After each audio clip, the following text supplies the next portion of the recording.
Buen día, ¿cómo les va? Les saluda la doctora Jessica Candia de Paraguay y vamos a tocar un tema bastante interesante: atención de las enfermedades cardiometabólicas en APS, en la atención primaria en salud.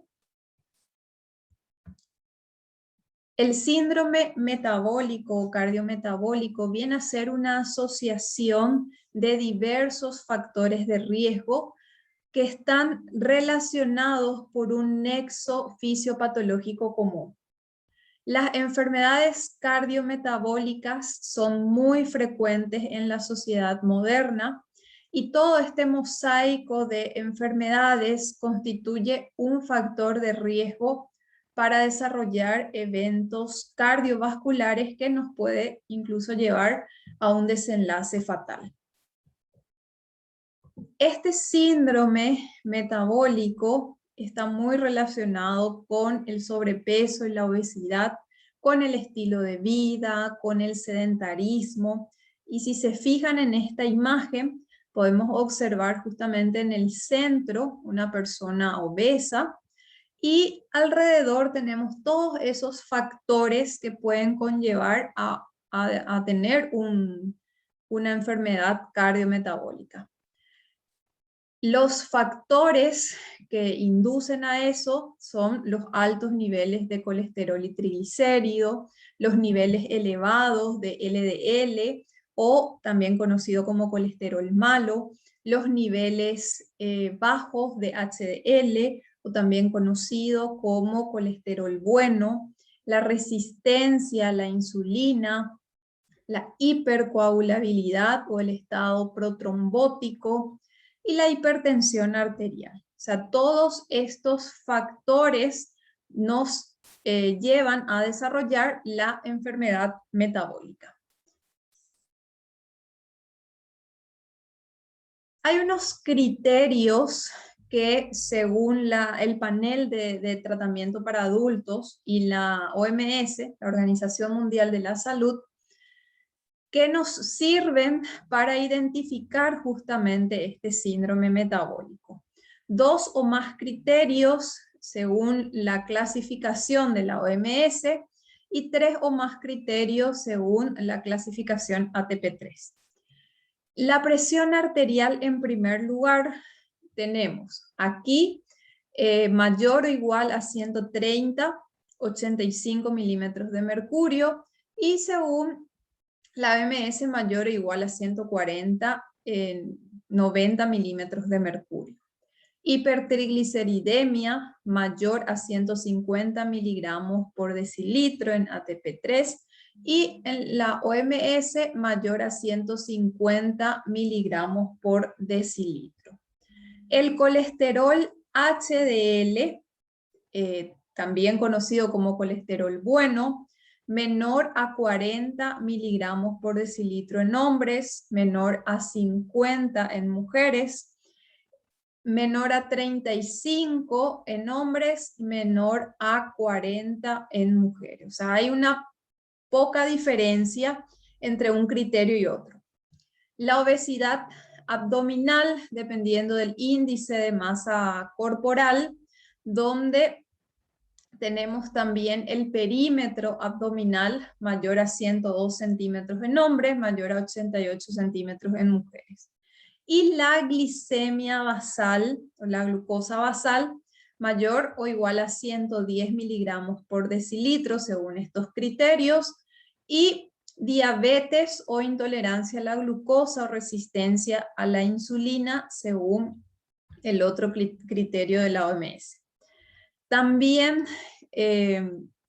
la OMS menciona la microalbuminuria como un criterio para desarrollar justamente esta enfermedad metabólica, mayor a 20 microgramos por minuto. Empezamos con la hipertensión arterial. La hipertensión arterial está distribuida en todas las regiones a nivel mundial, atendiendo a múltiples factores de índole económico, social, cultural, ambiental y étnicos. La prevalencia a lo largo de todos estos años ha ido en aumento cada vez más y está muy relacionado, muy asociado a patrones alimentarios inadecuados, al consumo excesivo de sal, gaseosas, muchas frituras, muchos carbohidratos, disminución de la actividad física, el sedentarismo, el tener todo a mano. De repente eso hace también que ya desde muy jóvenes las personas empiecen a tener hipertensión arterial. Y otros aspectos conductuales relacionados con hábitos tóxicos. En cuanto a la etiología de la hipertensión arterial, es desconocida en el 95% de los casos y se identifica como hipertensión arterial esencial o primaria. Y el 5% restante es debido a causas secundarias, ya sea una enfermedad autoinmune, al consumo de algún medicamento para otro tipo de enfermedad que influye justamente en la hipertensión. O sea, en la presión elevada. La hipertensión es conocida como el mal silencioso, al igual que la diabetes mellitus también, pues no presentan síntomas visibles muy rápido. Una vez que empieza a aparecer la hipertensión o la diabetes, de repente tenemos mucha sed, vamos a orinar cada rato, pero no nos percatamos de que podría ser justamente una de estas enfermedades. Dolor de cabeza. La hipertensión arterial constituye uno de los principales factores de riesgo para el desarrollo de enfermedades cardiovasculares, que viene a ser la primera causa de mortalidad a nivel mundial. En Paraguay, la prevalencia de hipertensos es de 46,8%.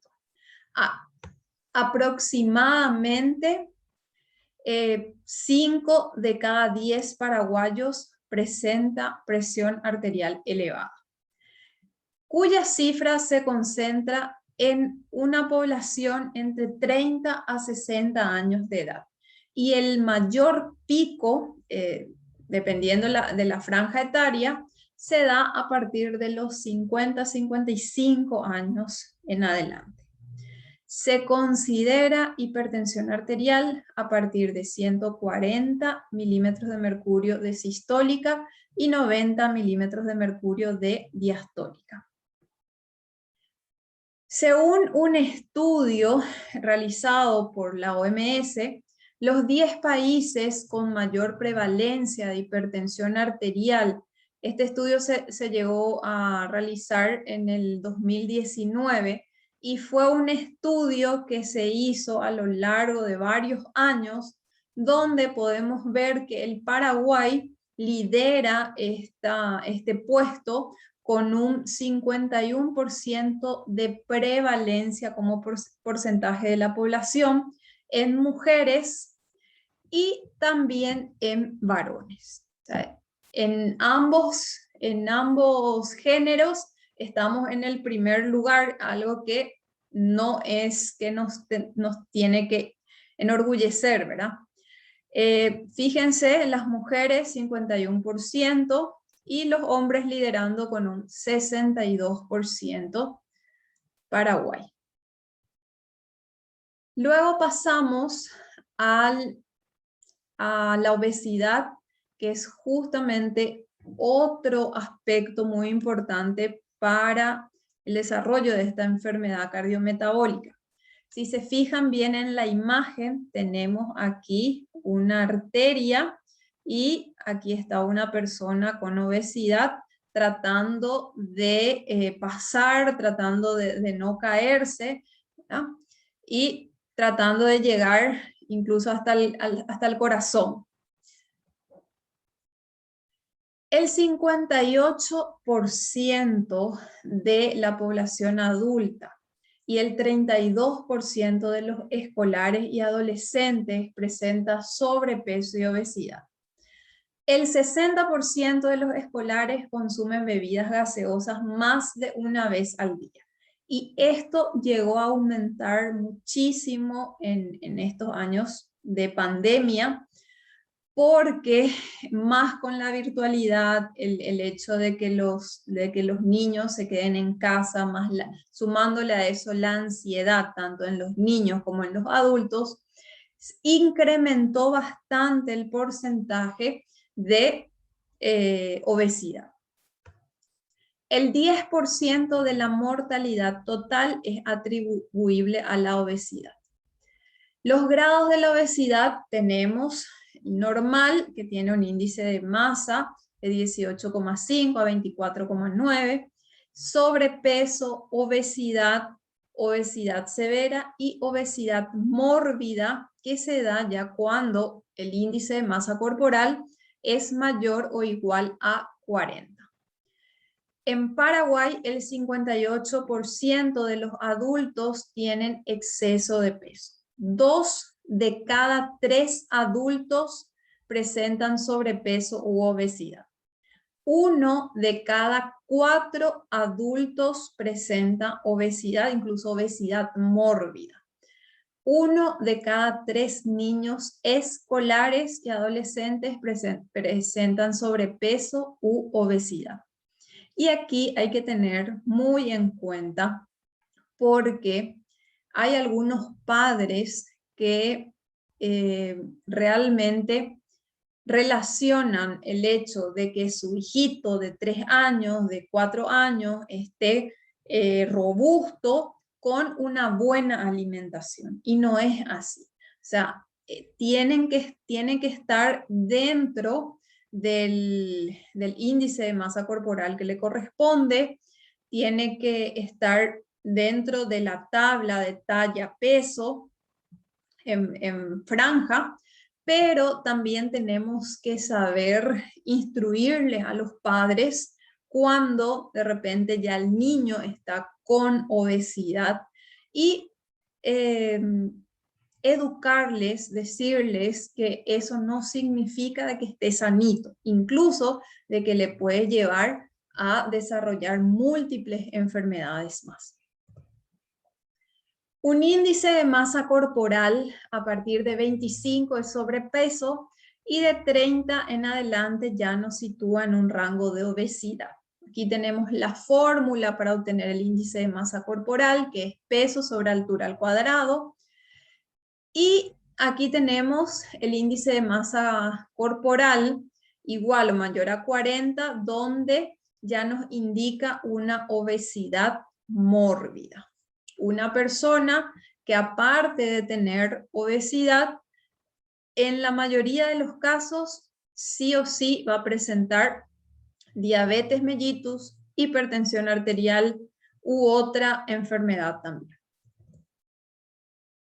La diabetes mellitus. La diabetes mellitus, al igual que la hipertensión arterial, es considerada como una enfermedad silenciosa. Es caracterizada por tener niveles elevados de glucosa en sangre de manera persistente, debido a que la insulina, que es una hormona natural que produce nuestro páncreas, no funciona adecuadamente. El sedentarismo, la obesidad, la dieta no saludable, una edad avanzada y antecedentes familiares de diabetes mellitus son los principales factores de riesgo para desarrollar esta enfermedad. Se recomienda que toda persona que registre uno de estos factores de riesgo o antecedentes familiares se realicen los chequeos, aunque sea una vez al año, y que dentro de ese chequeo general se incluya la glicemia y se incluya la hemoglobina glicosilada también. El control regular de la glicemia es clave para lograr un diagnóstico oportuno y evitar las complicaciones. ¿Cuáles podrían ser esas complicaciones? una retinopatía, una neuropatía, una nefropatía, que tenemos ahí las complicaciones micro y macrovasculares. Entonces, todas estas complicaciones podemos prevenir si es que diagnosticamos oportunamente esta enfermedad. En Paraguay, más de 414.000 personas son diabéticas. Es por eso que recomendamos el control de la glicemia en ayunas, aunque sea una vez al año, para conocer nuestro nivel de glicemia y lograr también hacer un diagnóstico oportuno.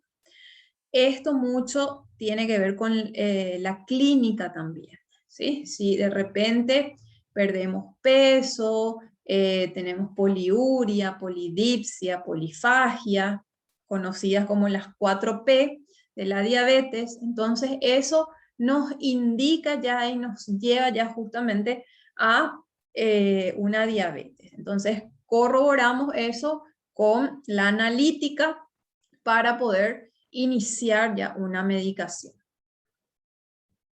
Los niveles de glucosa tenemos antes de comer es de 70 a 110 miligramos por decilitro, que vendría a ser el rango normal en una persona sin diabetes. 2 horas después de comer, menos de 140 miligramos por decilitro. Y una persona con diabetes antes de comer ya presenta una glicemia que puede llegar a 130, 140, 150. Y 2 horas después de comer esto aumenta bastante, 180, 200, incluso hay personas que llegan a 300 miligramos por decilitro, ¿verdad? No tratadas. El 9,7% de la población paraguaya, que aproximadamente sería unas 414.960 personas, son diabéticos. De estos, el 10%, o sea, 1.900 personas padecen de diabetes tipo 1, de acuerdo a los datos obtenidos por el Sistema de Información Hospitalaria hasta octubre de este año, del 2021. El resto, el 90%, padece diabetes mellitus tipo 2, cuya edad de afectados incluso ya disminuyó la franja etaria, ya se llegó a presentar en personas de 18 a 65 años. Anteriormente, para diagnosticar diabetes mellitus tipo 2, la franja empezaba a partir de los 35, 40 años. Y ahora, fíjense, con el estilo de vida que llevamos, con el sedentarismo, cómo disminuye eso. Aquí pueden ver en el gráfico, entonces, en azul están las personas diabéticas en Paraguay, y este pequeño porcentaje, que es aproximadamente 1.900 de 415.000 personas que presentan diabetes tipo 1 insulino dependientes. Antes del 1921, una persona que tenía diabetes mellitus tipo 1 vivía nada más unos meses, pero después, con el avance de la ciencia y con la incorporación de la insulina, esto fue evolucionando bastante. Cada año en el país un paciente debuta con diabetes mellitus tipo 1 por 100.000 habitantes. Alrededor de 246.000 personas con diabetes ya fueron atendidas en los servicios de salud pública, sea puestos de salud, USF, centros de salud. En la Unidad de Salud Familiar Virgen de los Remedios, que se encuentra en el distrito de San Lorenzo, donde yo estoy trabajando, ahí hicimos justamente un análisis y un seguimiento a las personas que tienen hipertensión y diabetes mellitus, para incluirlos dentro de un programa, el programa de hipertenso y programa de diabéticos. Entonces estos pacientes mensualmente retiran sus medicamentos, se hacen sus controles cada 2, 3 meses y nosotros también podemos hacerles seguimiento, ya sea por consulta domiciliaria, consulta ahí en la unidad de salud familiar o incluso teleconsulta con este tema de la pandemia. Y eso nos sirve también a nosotros para ver cómo nuestros pacientes van avanzando. Si es que de repente es recomendable cambiar la medicación si seguimos así, si hay una mejoría o de repente si con la medicación llegaron a empeorar. Entonces, el seguimiento es muy importante en una comunidad. Aquí pueden ver, tenemos pacientes hipertensos y pacientes diabéticos, ¿sí? De los pacientes hipertensos, la mayoría son mujeres, 45 mujeres, y también diabéticos, 34 frente a 16 personas diabéticas. Entonces, todos estos pacientes, tanto hipertensos como diabéticos, son pacientes ya crónicos que se encuentran incluidos dentro del programa. De entre los hipertensos, tenemos el 30% que consume un solo medicamento, ya sea losartán o enalapril, y el 70%, o sea, la mayoría, consume 2 fármacos o más. Enalapril con amlodipina, losartán o amlodipina, incluso hay pacientes que se les llevó a medicar carvedilol, atenolol, eso con aspirineta. Entonces, solamente el 30% es el que está tratado con un fármaco y con eso regulan bastante bien, pero el resto, aparte otra vez del estilo de vida, la alimentación, necesitan de 2 fármacos para una buena regulación de la presión arterial. En este gráfico podemos observar los pacientes diabéticos ingresados al programa en la Unidad de Salud Familiar Virgen de los Remedios desde junio a octubre del 2021. Podemos ver que 8 personas utilizan insulina, insulina glargina, insulina NPH, 19 personas, 19 pacientes diabéticos consumen medicamentos combinados, metformina con glimepirida o sitagliptina. En el Ministerio de Salud aquí de Paraguay tenemos metformina 850, glimepirida de 2 y de 4 miligramos. Y 22 personas, 22 pacientes diabéticos que reciben una monoterapia, o sea, metformina 850 miligramos.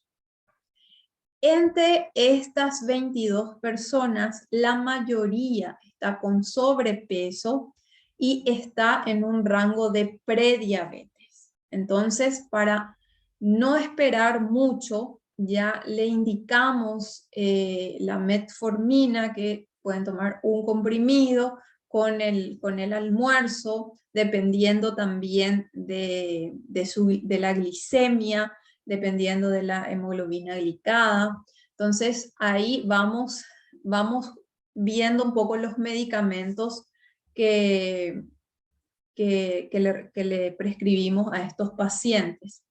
Es muy importante saber que el seguimiento tanto a pacientes hipertensos y diabéticos tenemos que hacerlo cada 2 meses, 3 meses a más tardar, ¿sí?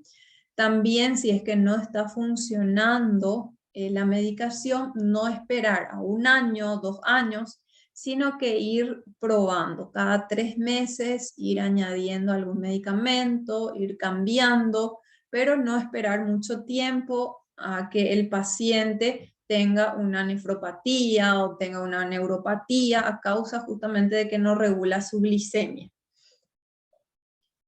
Las personas con sobrepeso y obesidad que acuden a las consultas. El 70% de las personas que acuden en la USF, donde yo estoy, son varones, son adultos varones. El 65% adultos mujeres, ¿sí? O sea, no hay mucha diferencia, un rango así muy grande entre varones y mujeres.